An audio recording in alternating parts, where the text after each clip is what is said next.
Ya, masih Mas, masih Ya, ya. Saya kira bergabung pertanyaan terus. dari Mbak Anggi saya kira menarik. Mungkin langsung bisa dijawab mengenai kebaruan interreligius dialog gitu. Ada sesuatu yang baru nggak Ya, di Australia atau di literatur-literatur yang ada? ya, Angie, terima kasih banyak atas pertanyaannya.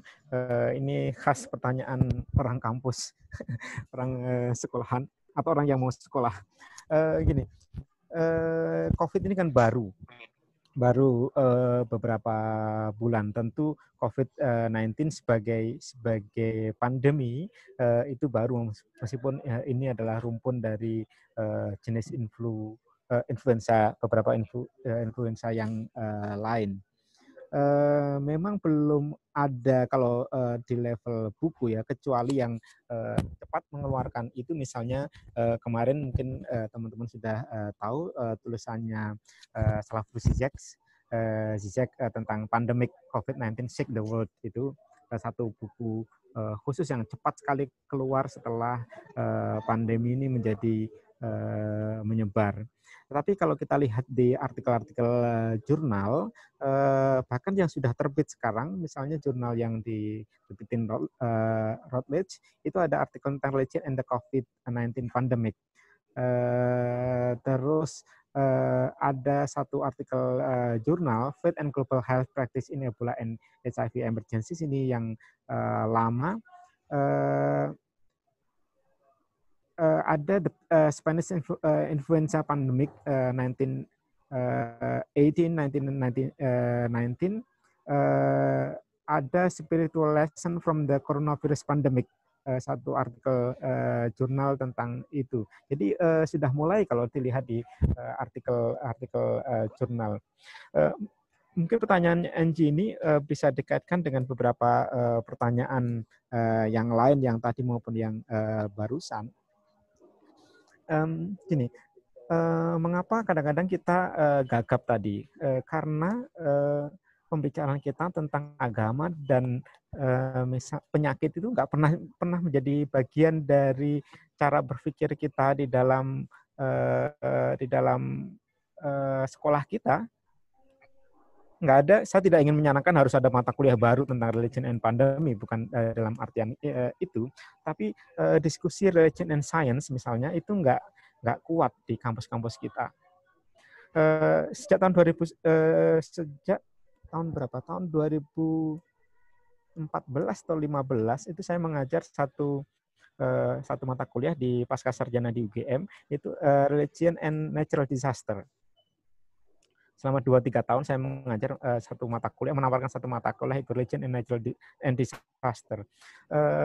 Agama dan bencana alam, karena bencana alam terjadi begitu hebat dan luas di Indonesia. Indonesia terkenal dengan Ring of Fires, dikelilingi oleh cincin api, tetapi nggak pernah ada di luar program studi manajemen bencana misalnya, itu nggak pernah ada pembicaraan tentang bencana alam, yang kemudian juga bisa diperluas menjadi bagian dari pandemi. Saya pernah cerita ke beberapa teman dan nggak pada tertarik, kecuali hanya sedikit orang yang tertarik, misalnya hal-hal baru seperti religion and natural disaster. Kalau saya lihat jurnal-jurnal di Indonesia, bahkan jurnal yang dibikin oleh BNPB sendiri nggak terlalu bagus tentang itu. Artinya cara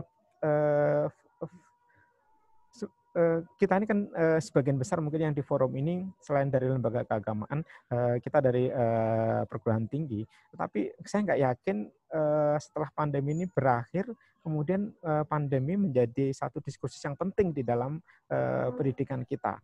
Jangan-jangan kita lupa, tidak lama lagi setelah selesai kita lupa kembali kepada kurikulum-kurikulum yang normal sebelumnya. Dan tadi disebut new normal, apakah misalnya di pendidikan kita, di perkuliahan-perkuliahan kita ini akan menjadi hal pembicaraan yang penting. Tentu di masa-masa lalu ada kitab-kitab, misalnya kalau kita bicara, saya jarang sekali menyinggung tentang kitab klasik karena sudah merasa agak jauh dari bidang itu. Sebenarnya dari tradisi Islam, misalnya sahabat Umar, ketika itu kan ada hadis-hadis yang menarik tentang keputusan sahabat Umar melarang orang ke masuk ke Syam kalau nggak salah, apakah masuk atau tidak ketika itu ada pandemi. Ada hadis yang menarik, yang tafsirnya bisa bermacam-macam, karena ada beberapa sahabat yang masuk, kemudian sahabat Umar menangis. Setelah itu ada cukup banyak kitab ketika sains di dunia Muslim berkembang pesat.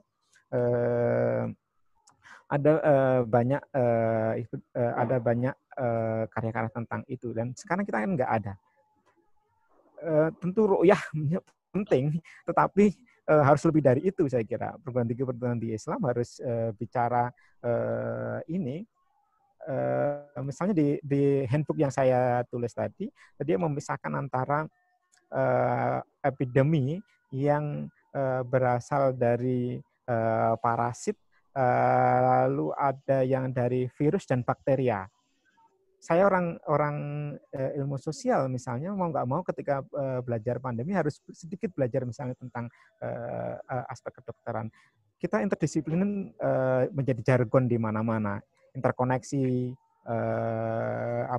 integrasi interkoneksi terjadi di mana-mana, tapi kita enggan membaca sesuatu yang tidak di bidang kita.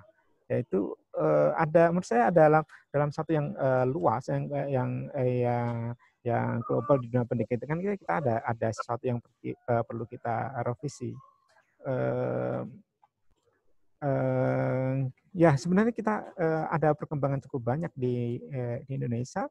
Contoh saya sebutkan tadi integrasi, interkoneksi, tetapi saya nggak pernah menyaksikan bahwa itu menjadi antusias seperti pembicaraan pandemi ini di dalam dunia pendidikan. Saya khawatir bahwa ini juga kita akan cepat lupa. Misalnya bagaimana masukkan ini ke dalam perkuliahan. Saya 3-4 tahun yang lalu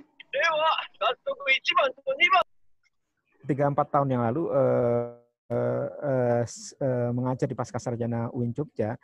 Misalnya ada pendekatan pengkajian Islam, mau nggak mau bagi saya yang mempunyai punya visi tentang hal-hal seperti ini, misalnya bagian dari itu adalah dialog religion and science. Itu harus menjadi pengantar yang penting. Tanpa itu mahasiswa nggak tahu bagaimana sih menghubungkan sesuatu yang sangat baru seperti ini ke dalam tradisi yang sudah lama kita anut, sehingga ketika tadi misalnya pertanyaan terakhir Bapak siapa tadi, maaf lupa namanya, perbincangan di antara takmir masjid satu dengan yang lain, ya keputusan-keputusan diambil banyak tidak berdasarkan pengetahuan. Di samping memang konteks kita ada the death of expertise, jadi matinya ahli gitu. Jadi orang beragama tergantung rasanya. Aku pengen gini ya gini. Meskipun ada usul fikih yang tadi dikupas panjang lebar, bisa jadi orang beragama ya pokoknya saya pengen gini gitu. Terlepas dari itu sebenarnya ya kita paradigma pengetahuan itu bahkan di perguruan tinggi kita itu enggak, menurut saya penting terus dipacu. Pandemi ini saya kira kita akan rugi besar kalau ini lewat begitu saja, lewat dalam artian gini, ya selesailah, terrecovery, pasti ini akan ada jalan keluarnya. Meskipun apakah akan ada wave yang kedua, ketiga, kita semua sedang saling menunggu gitu ya. Saling menunggu ada wave kedua, ketiga. Misalnya apakah sekarang 2-3 hari lalu katanya di Cina, kalau saya baca berita, ada mutasi baru dari penyakit ini. Pasti ada jalan keluarnya. Sesuatu yang mengkhawatirkan adalah kita cepat lupa dengan ini dan kembali ke normal yang seperti nggak ada apa-apa. Gitu. Saya kira terima kasih. Saya kira forum ini mengingatkan kita kembali bahwa persoalan ini adalah persoalan yang serius. Bayangkan 1.000 orang meninggal di Indonesia hampir. Di dunia berapa? Kalau kita tidak secara mendalam menjadikan ini jadi pelajaran dan mengintegrasikan ini di dalam pendidikan kita, ya kita sangat rugi sekali menurut saya. Terima kasih Mas Saiful. Oke, Mas Suhadi, terima kasih. Walaupun banyak sindiran-sindiran yang mengatakan ya, yang meninggal 1.000 tapi yang susah 260 juta masyarakat Indonesia gitu. Bahkan ada ungkapan-ungkapan di masyarakat itu lebih banyak yang meninggal biasa daripada yang meninggal COVID ini. Ada saja masyarakat kita.